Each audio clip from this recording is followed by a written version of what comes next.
Happy weekend, Vol Nation. This is Frank House of Orange Sports Channel coming at you. Tennessee starts their first game of the Astros Invitational, Astros Foundation. I can't remember the exact name of the tournament this weekend, but they're playing in Houston at the Astros Stadium with the roof open, which looked pretty awesome today. Tennessee beats Oklahoma State 5-2. Easily the best competition they've faced up to this point this season. Lots of positives today. Some things to talk about as we move forward, getting towards SEC play here in a couple of weeks. But make sure you hit that like, that share, that subscribe. And appreciate all your support. Appreciate all your patience along the way. It's kind of hard to, it's just hard to put out daily content right now, to be honest with you. But thank you guys so much.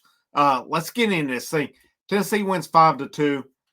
What's a shame to me on this night is that Liam Doyle does not get the win. I hate the fact that pitchers have to go 5 innings to get the win. I hate it.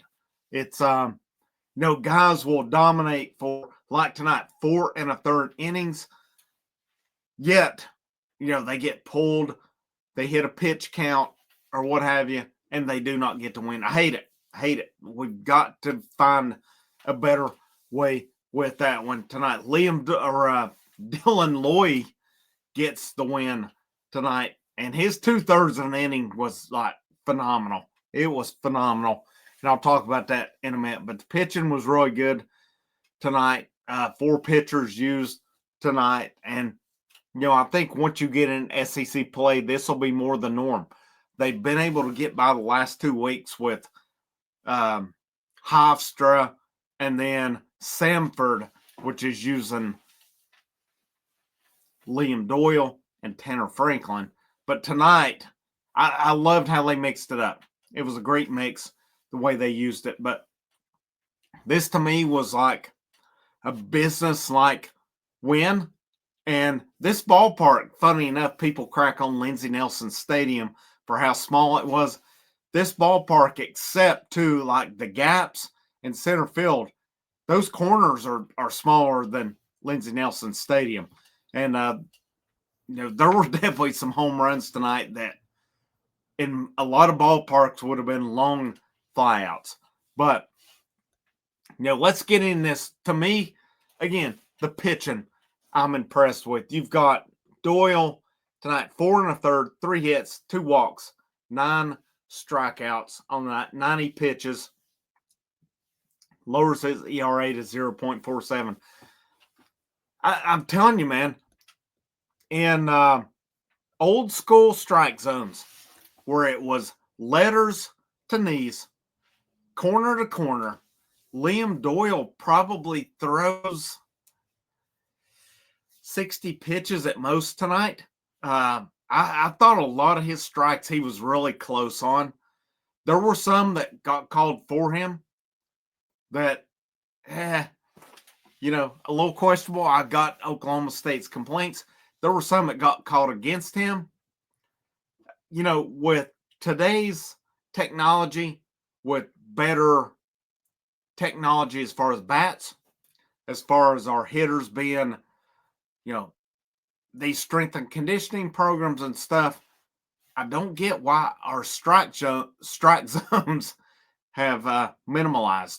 I don't get that, why it's basically you have to put it on a platter now. But I thought Doyle was awesome tonight. Again, to me, it sucks he did not get the win. We got to get rid of this 5 innings or more rule to get the win. It's not fair to the guy who starts, who, especially on a night like Doyle, he was dominant. He was dominant tonight. 4 1/3, 9 strikeouts. I mean, what more can you ask for from him tonight? Like I say, he gave up 3 hits. They pulled him at 4 1/3 with a couple runners on. Dylan Loy comes in. I love the change of pace that they did with this. And I think it's perfect because you don't want to. The thing I love about Liam Doyle, there is not a single pitch he throws is straight. If you notice, he throws a lot of two-seam. I would like to personally see a lot more changeup than they throw. But that's one thing about Frank Anderson. He's not afraid to challenge hitters to a fault sometimes. We've seen over the last few years. But Liam Doyle went to the changeup. He went to the slider sometimes tonight, and it looked really good. But with this one as well, 90 pitches. I thought Doyle was awesome. I really did. Again, I hate he did not get the win tonight, and I'm just kind of getting repetitious in saying that. I get it. But, folks, we have a Friday night guy. We have that Friday night guy. And I'll stick by my comments. I stick by what I've said right now with this staff and what I've seen. I've seen enough at this point to know that this pitching staff is the best of the Tony Vitello era. Tony Vitello, excuse me. This is the best pitching. 2022 was good. 2023, it took some adjustments. Last year's took some adjustments. At the end of the year, they were very good. But you still had those questions on it. This staff, I just don't see it. I don't see it. I think if you develop questions, I think you have guys who can overcome those questions along the way. Doyle's been awesome so far. He doesn't throw a straight pitch. He doesn't. You went from Doyle to Dylan Loy. Dylan Loy looked awesome. It was a change of pace. Dylan Loy, you go from, with Liam Doyle, about 98 to about 90 with Dylan Loy. And he has excellent breaking stuff as well. Great outing for him in 2/3 of an inning. Then they went to Tanner Franklin. Tanner Franklin, according to somebody that I was texting with in attendance, and Mike Wilson of the Knoxville News, Tanner Franklin hit 102 tonight. Now, he did get tagged a couple runs in 3 innings. He had 5 strikeouts along the way. Still, the thing with me that I like, he only had 1 walk in 3 innings.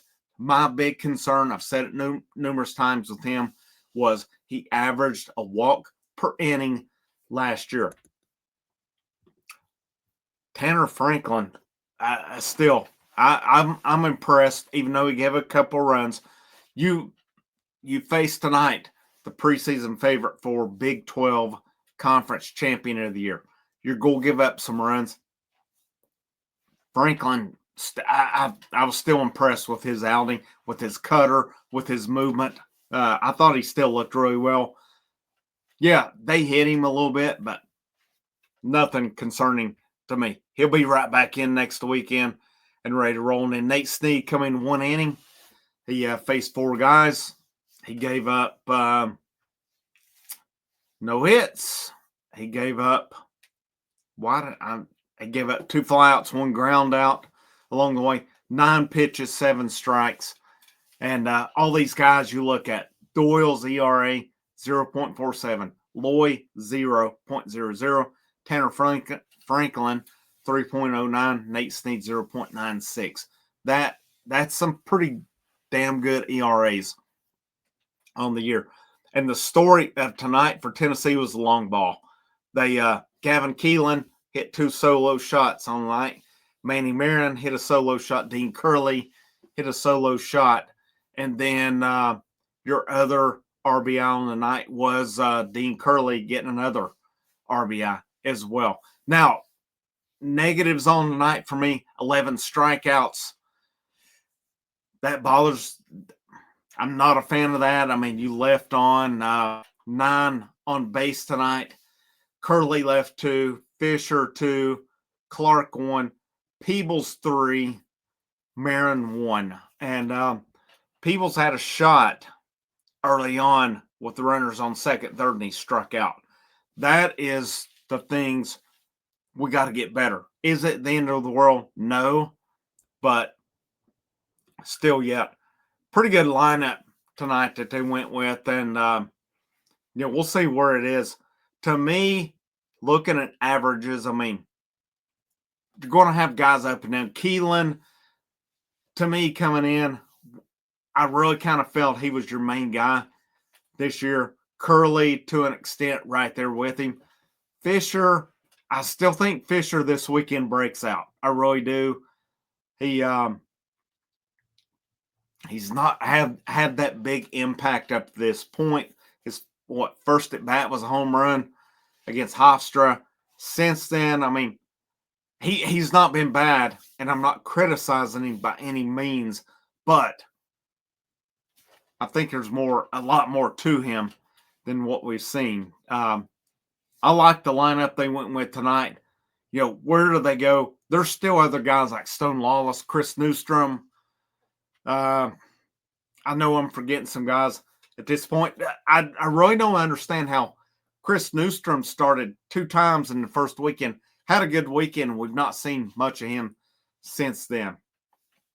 Jay Abernathy, not a banner night for him tonight, but Jay Abernathy is a big part of this lineup. I mean, when you get this much talent into it, you know, where do you roll with it? Tomorrow, Tennessee plays against Rice. Be 12:05 Eastern time. It is the opening game in Houston tomorrow, and then they play Sunday at 11:05 Eastern time as well. They are the opening game the next 2 nights. So we know Marcus Phillips starts tomorrow.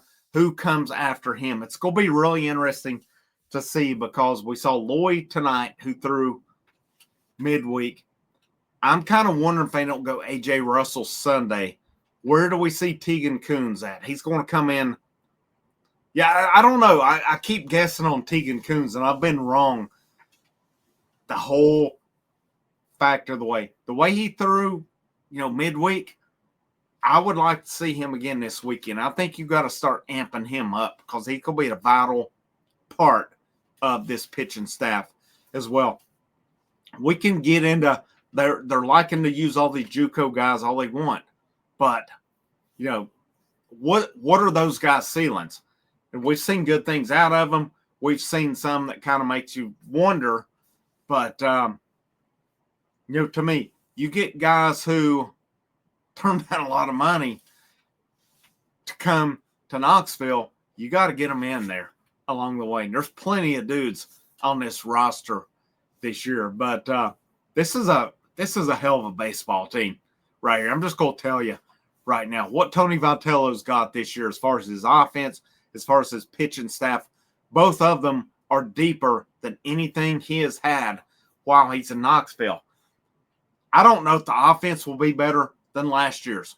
All right. That's a big statement because it was an excellent offense. Can it be better 1 through 9? Yes.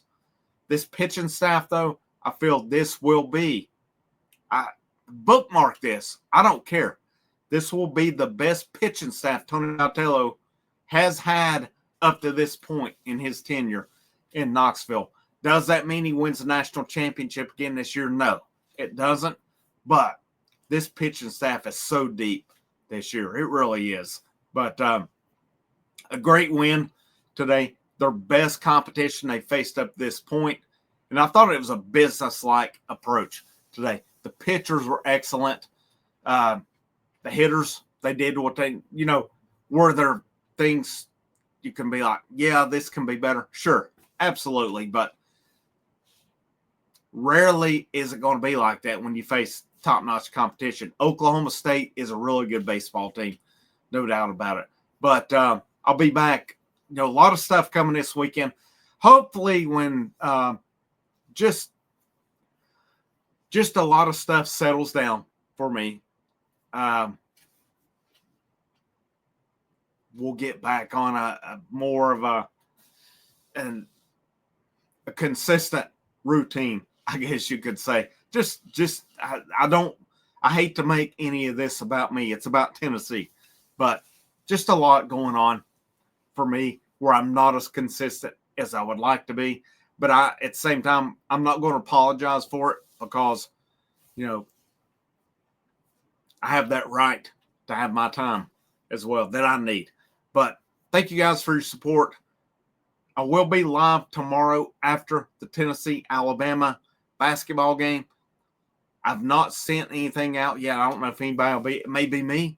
There may be more with me. We'll see on that. Definitely be live after that game. But you guys have a great weekend. This is Frank, House of Orange. Make sure you hit that like, that share, that subscribe. Make sure you check out the link in the description for the channel memberships and for the channel Patreon.